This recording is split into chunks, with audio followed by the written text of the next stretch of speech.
Welcome to the ultimate Supercoach and Fantasy Sports Show. You are now listening to the Insight Fantasy Sports Podcast.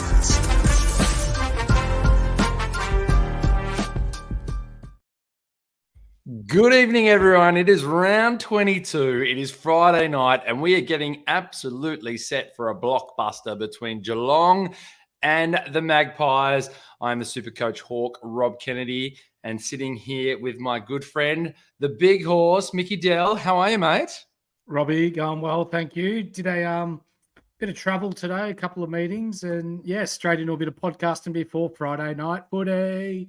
Absolutely. We can see people already jumping on already and getting into the comments. We are live, as we like to go on a Friday, and there is plenty to talk about. I think we need to give a shout out to this man who has kind of given us a nice little segue, Mr. Anthony Delaney, your brother, Babyface. Now, he was referring to your beautifully clean-shaven, but on the topic of baby, huge shout out and congratulations on the arrival of your son, Anthony, your nephew, Mick. Yes. Do you want to give us a little shout out? Are we allowed to say that? Of course we are. So Anthony and his wife Louisa brought in an 8-pound little boy into the world yesterday, little Enzo Giuseppe Delaney. For those that are wondering, it's of an Italian background. Enzo runs in Anthony's wife's family, and the name Giuseppe runs in both our families, being of the Italian culture. So to Lou and Anthony, congratulations. I'm a very proud uncle.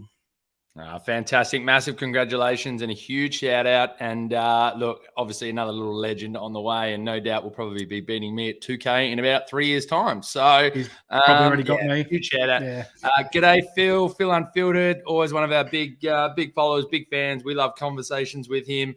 We have to massively talk about Sydney on this show. They did get up against the Orange team and showed them a thing or two. But I reckon we've got a lot to talk about, and we don't have too long before this game starts. And I know that I still need to make my move, and I'm referring to one Nick Daicos, who is playing tonight and obviously injured. I should say his team is playing tonight. What the F is everyone doing with their Nick Daicos move? Please drop it in the comments. I'm going to throw it to you first, Big Horse. Yeah. Do you know what you're doing yet? Have you done it yet? No, I haven't done it. Why? Because I've got no trades left. So no. I know I fucked up. So I am rolling the risk. So I've rolled Will Day into defense, and I've put Marcus Winhager on field this week.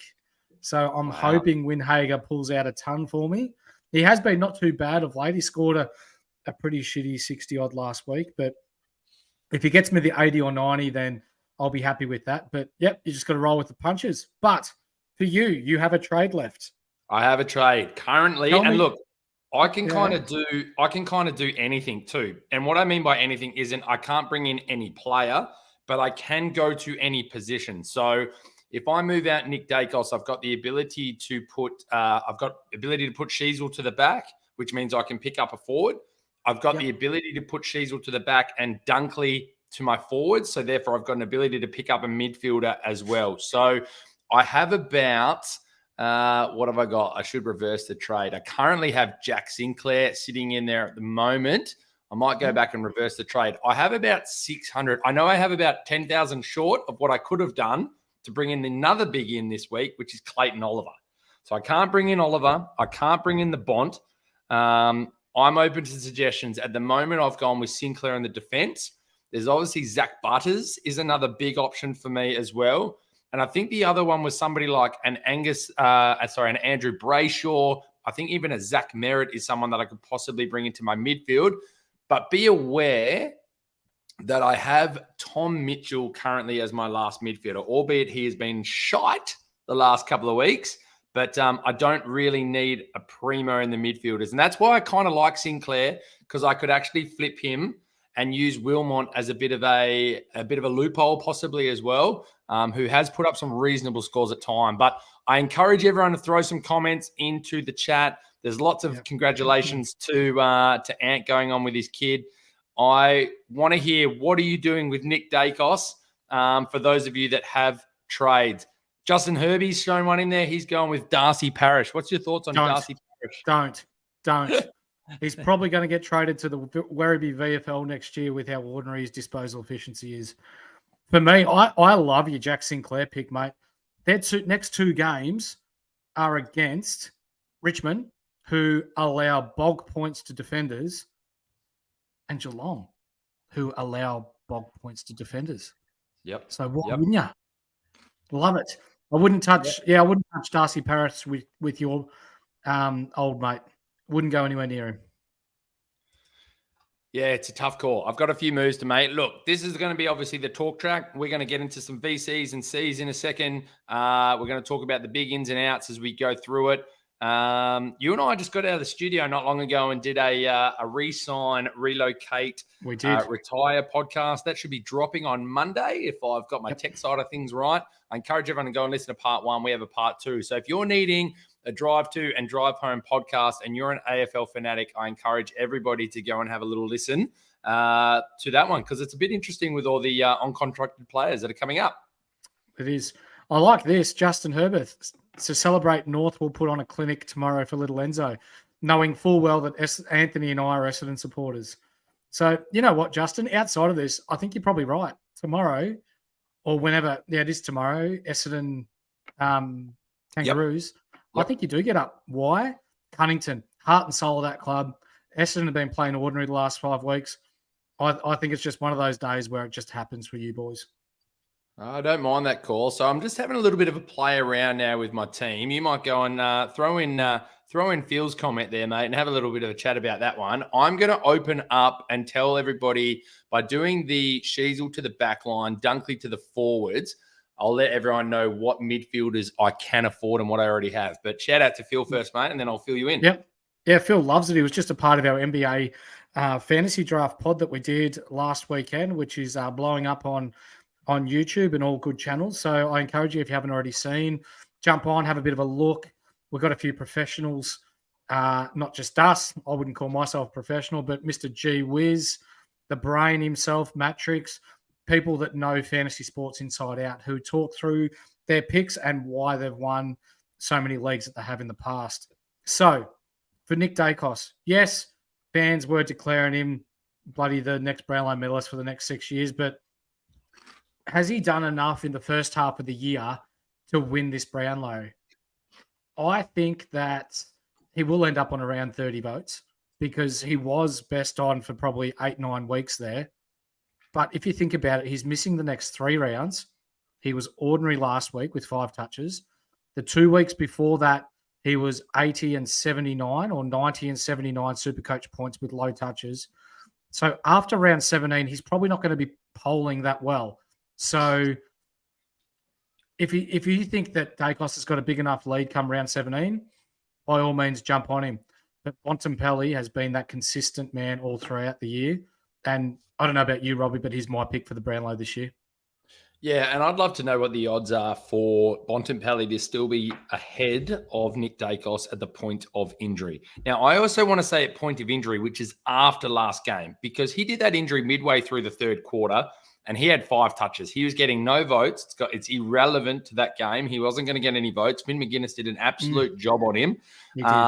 So I'd love to know if Bont was there. But I love that you've brought up this comment. So I've got $648,200 if I look to bring in a player. Mm-hmm. Opening up the midfield, I can't afford Bontempelli or Clayton Oliver. They are both $658,000. I've got to make a move this week. I don't think there's any point holding out. I think for someone that's missed 10 rounds of footy or 11 rounds of footy, which make this controversial if you wish, but that's almost the same as a second strike suspension. So do your maths. But after such a long layoff, you can't expect someone with no match fitness to come in and blow up 150 Supercoach points. He may get a lot of the ball, but he's not going to be efficient with it. I really like this Sarong shout-out. Yeah, so for everyone playing along at home, these are the 3 names that I don't have. If I am to pick a straight midfielder, not a DPP, the 3 midfielders that jump off the table at me are Zach Merritt, who's sitting on an average of 117 with a 3-round average of 129 and a 5-round average of 118. LDU sitting on a 112 average with a 122 3-rounder and a 125 5-rounder. And Caleb Sarong, which shout out to Global. Great chat, mate. He's at a 111 average. He's at a 112 and a 113 for a 3-round and 5-round. They obviously have the Derby this week against West Coast, so he's probably due for a big game in the Derby for what's possibly a sold-out Saturday night game here in WA. He also has Port Adelaide and then Hawthorn to finish off, which isn't a bad little finish for Sarong. So out of those 3 names, who would you go? Merritt, LDU, or Sarong? Sarong. You've got to remember last time Essendon played the Kangaroos, Merritt was almost on 90 at the end of the first quarter and ended up on 140 Supercoach points. So he got tagged from the start of the second quarter onwards, and that nullified his influence and nearly grabbed North Melbourne the game. GWS, yeah, he might score okay there, but Collingwood last round, we're petering away. Collingwood's going to be hitting their straps come round 24. That'll be a pizzling, I reckon. So for the reasons you mentioned about Sarong, I think consistency-wise, and I think with the West Coast Hawthorn double. And who was the other team you were saying? West Coast Hawthorn and Port Adelaide. Yeah, I reckon that's a good draw, especially for Sarong. So that's a nice finish. LDU, yes, he's a nice player.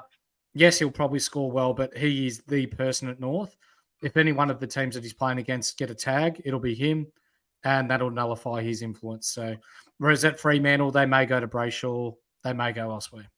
For me, it's not enough. For me, I think if I was to go that straight midfielder, I would have gone Bontempelli.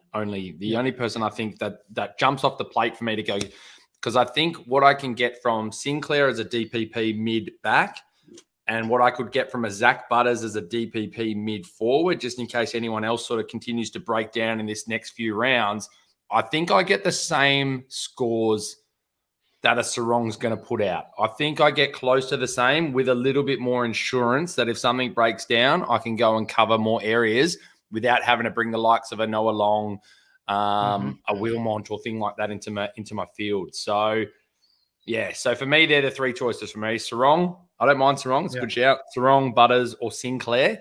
And I think I'm leaning towards staying with my Jack Sinclair move. But happy to hear everybody's thoughts in the comments and give a shout out.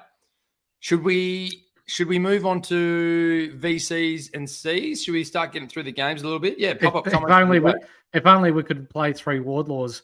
I'm with Alistair Clarkson. When we all saw him play, you saw the chat blow up. This guy is going to be a freak. And Clarko, I'd feel sorry for Wardlaw's 43 other teammates are on the list at North Melbourne when Clarko's going, he's the reason why I want to come back and coach. So too bad if you're bloody Sheasel, who's probably going to win the Rookie of the Year or whatever it is, the Norwich Rising Star for us old heads. But, this guy's sensational, and I think he'll be Supercoach relevant for years and years to come. One thing I've learned being a Hawthorn supporter and listening to Clarko and how he speaks, he knows exactly what he's saying every time he says it. He knows that Sheasel gets enough talked about him. Sheasel knows where he stands within that team. He's now getting excited about a few of the other players that are coming through, and Wardlaw is one of them. And I think he's just starting to make sure, you know what? There's a lot more on this list to get excited about than just the Cheasel. There's a lot more for the Roo fans, I think, to get excited about, which he knows what he's doing.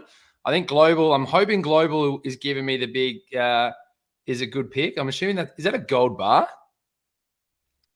It's either that or USB. I can't tell. I need to know what it is. I'm not up with the trends, mate. I can't quite tell what that one is. Yeah. But I'm hoping it just means is a good pick. So he's probably Butters. It's Butter. Butters is a good pick. It is Butter. That's what it is. Butters is a good pick. There we go. We're up with the kids, mate. Speaking of butter wouldn't melt in this bloke's mouth. I've got no idea what he's talking about. Good on you, Junkie. Thanks for jumping on, brother. All right, let's dive in. Guys, everybody keep throwing comments in. We'll happily answer your questions, statements, whatever you want to say. Throw it in there. We're probably only going to stay on for another 15 minutes, so everyone can go and get a standard squeeze beverage ready for themselves for tonight's game and strap on in. Let's go through a little bit of VCs, and I think Braino's sort of got us there to it now. VC option, C option, and who's your tip for the game? Collingwood, Geelong tonight. Are you going to follow the wisdom of Nathan Brain and put the VC on Tom Stewart, or are you looking elsewhere? I like it. I do like it. It's pretty dry here in Melbourne or in Victoria. Here in Bendigo, we're not that far away, and there's been no rain this afternoon. So if that keeps up, I really like that Tom Stewart VC option. Did you know Geelong's won 4 of the past 5 between Geelong and Collingwood? It doesn't shock me. Geelong, that I think they match up well, and I think Tom Stewart's a big reason why. I think they, we've talked about Collingwood's tall forwards and not being that real dominant. Elliott is just a genius. I love their forward line and their structure. Myercheck does his job, but I reckon he's maybe a big reason why Tom Stewart. I'm going to ask the question. We don't have much to go off. Last time they played was first round of the season when Tom Stewart injured himself, so we didn't get much of a look in there to what Tom Stewart could do against Collingwood. Do they play too fast for him to get set up for his intercept marks and those things that we know that he does to get bulk points in Supercoach? I don't think so. I think he'll play deeper in defence. Yeah. For Junkie, I'm with you, mate. You need to pick me up as a rookie. I give really, really good banter, and that's about it. So Tom Stewart then for VC. I don't see too much else in this game that I would sort of go for in this space. Who are you backing? Who are you tipping tonight? Who am I tipping tonight? I'm going to tip Collingwood. Thank you. Just turned 18. Thank you. I'm copping a bit of shit for this clean shaven look, Robbie. I like it, mate. I like it. And what's this? Can you grow the slug back? The 11-pound slug will be back, Matty. Don't worry about that, brother. So for tonight, Collingwood for me, Tommy Stewart VC. Everyone's in good spirits tonight. I like it. I like this. There's some really good banter. Something's going on. Must be the good vibes. I'm on Collingwood again tonight, mate. I've put Tom Mitchell onto my bench as a loophole just to see if he finally pulls a damn game together. Okay. If he doesn't... I don't mind that with Nick Daicos being out. And if he doesn't, then I'll throw Wilmot straight. I'll probably throw Wilmot into my midfield. Just if Tom Mitchell can't get it together again, we'll go from there. The annoying thing is you have to make the trade for Daicos right now. You can't sort of wait. So, yeah, we'll see how we go. North Melbourne versus your mob, mate. Any VC options there? And who's your tip? North Melbourne's my tip. LDU, if I'm going to put a VC in anyone. I think they'll tag Merritt from the start. Who's got him? Bailey Scott? Was it? I think there was a joint effort last time. I reckon Bailey Scott went to him and Simpkin got hurt early. I think Wardlaw was really good against us. I can't remember, sorry. I know. But someone went to him and really did a really good job. I know we've got a few Roo fans on here. And look, we've jumped on, we've done the live, we've had a little bit of a chat. Look, I could bring up 70 screens. Am I right in saying Will Phillips got dropped again? Is he not a fan? Is Clarko not a fan of Will Phillips? Because he was out and in early on when Clarko was coaching. And then obviously when the Ratton came in, he was in, week out. But I'm pretty sure I heard right that he's on the outer again today. So I'm intrigued on what's going on there. I think it's just a pure out because he's a like for Ben Cunnington. He's an inside mid. Cunnington's last game, they'll play him as an inside mid. Cunnington retires, Will Phillips straight back in. Cool. Mate, I'm going to go out and say I think if you have a Zach Merritt in your team right now, that's the guy that you put the VC on and leave Tom Stewart alone tonight. I'm unsure on what's going to happen with Tom Stewart. That said, I don't have Merritt, so I'm possibly going to have to take the risk and put the VC on Stewart, but we'll see how we go. Cheers, Herbie. Yeah, he's been dropped. So maybe it is that like for like, or I'm intrigued to hear your thoughts, Herbie, on whether is it a Clarko thing or what do you think's going on? Yeah, I've just sent him a message to see who tagged Merritt last time. So he'll get back to us. He's all over his AFL. I love it. Sydney versus Gold Coast. Is Errol Goulden the VC option there for you? Does Tupouniua go and put a bit of time into him? What's going on there? If Phil's in the chat, Gold Coast to win. If he's not here, Sydney will win. If Phil doesn't respond to that right now and that he's not still in here, there he is. Straight away. Yeah. Straight away. Luke Parker VC. No, I don't know about that. Kicking the two-headed monster of McDonald and McCarty. The only two-headed monster that I can see with them is me after a hot curry, and it's in the bottom of the toilet bowl, mate. So, nah.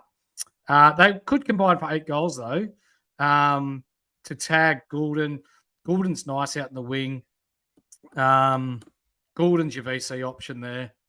Although, are they going to run Took Miller on Goulden and do the same as what they did with Neil? They could. Because that worked a treat. There we go. Sorry. Well, you got a mouthful of food. It's been a long day. Yeah. Shields went to Curry. And he did a really good job. Right. Yeah. Yep. Look, I think Goulden's worth the option. I think Suns are still kind of finding themselves now. Do they really go and do a strong tag? I'm not sure. Shields, Goulden is a good option possibly for that VC. Don't mind it at all. I might even hold out Tom Stewart tonight and wait till Goulden, but we'll see how we go. I've got Sydney getting up to win that one. Brisbane versus Adelaide at the Gabba. Is it the Brisbane Fortress again that they just are a completely different side when they're back home? Does Dunkley bounce back this week, or I is think Laird going to go wild? What are you seeing in this one? Dunkley. It'll be Laird, Dawson versus Dunkley and Neil. And up in Brisbane, I think it'll be a bit of a pizzling. Yes, Mick does love himself a hot curry, only if Harmon's cooking. I love inside jokes on the pod. That's good. I like that. Phil's backing him.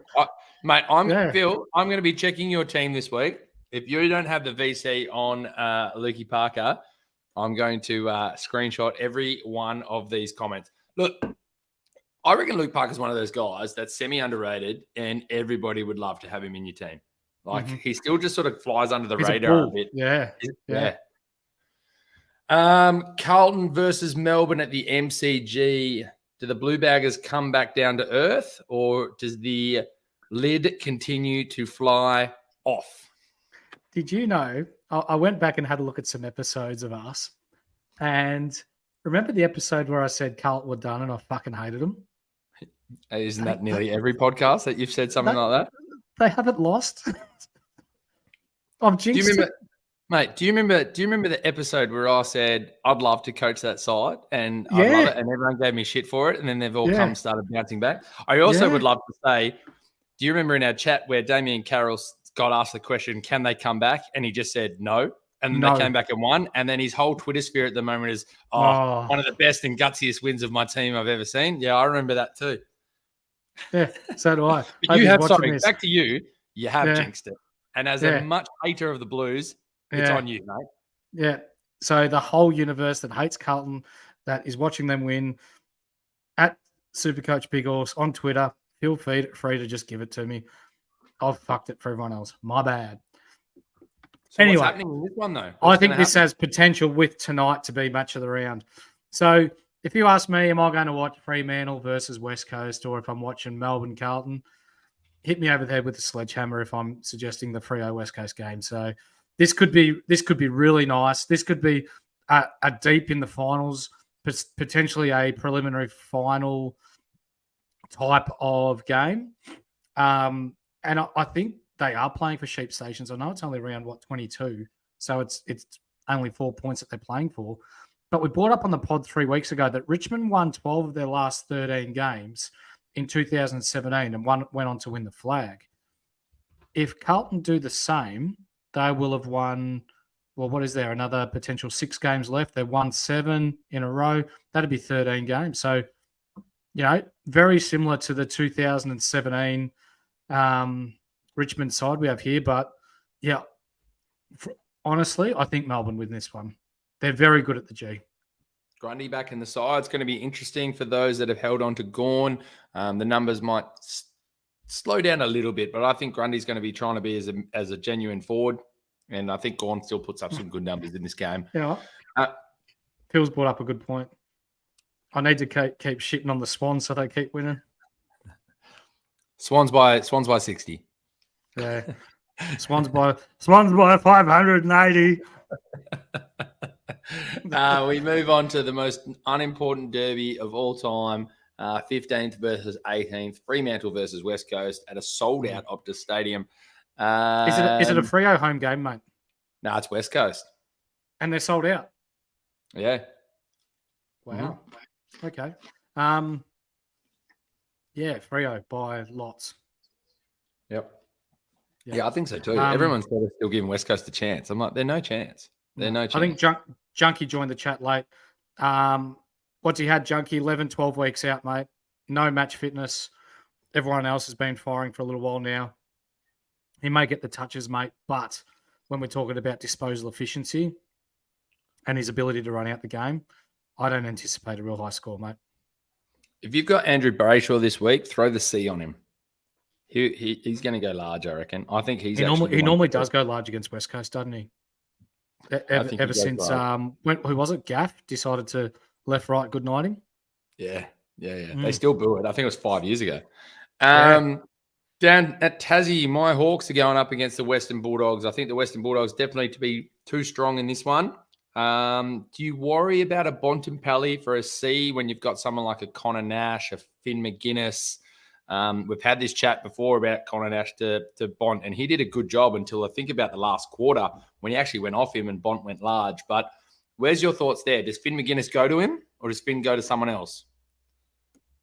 It's a really good question.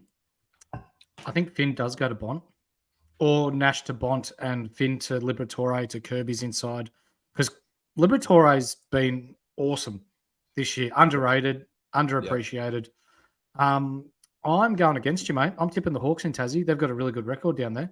Oh, wow. Had a look, 77% of the games that they play in Tassie, they win. The only issue I have is we're right near the end of the season now, and I don't think really the Hawks have much to gain. I think you're coming off a massive high last week against Collingwood. I think they would have really enjoyed this week. And then sometimes that can just kind of be like, look, we're nearly at the end. Let's get there and enjoy a trip to Thailand or Bali or wherever they might go, where I think the Bulldogs have a little bit more to play for. I'm going to say, though, that either like a Warple or a Newcomb just goes head-to-head with Libba, and they try to be strong in that area, no different to a Ned Reeves versus a Tim English. I think that Nash will do the job at the stoppages to try and do similar to what a Callum Ward did to a Bontempelli. Yeah. I think Finn McGuinness possibly goes out to sort of like, does he take like a Treloar, a Bailey Smith, a someone else? I think he gets given a little bit more of a job in a different position this week to just to nullify someone else, but then maybe see if he can just sort of nullify someone, but maybe let's see if he can get off the chain. I just feel like Mitchell might try something a bit different this week because you've got the other bodies to try and do a job somewhere else. Yeah. We'll see. But even if Fremantle win on Saturday night, Hawthorn plays Sunday. Hawthorn can't go up on the ladder because they're 3 games behind with 2 games to play and percentage, like 10%.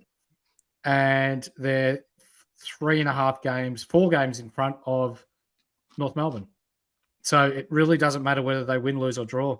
So if they know that they can't go any higher, I reckon they'll aim to win. Yep. Oh, absolutely. They'll go and have a crack. St Kilda versus Richmond. I find this a very interesting game. Have Richmond put the Q in the rack? Are St Kilda really a finals contending side?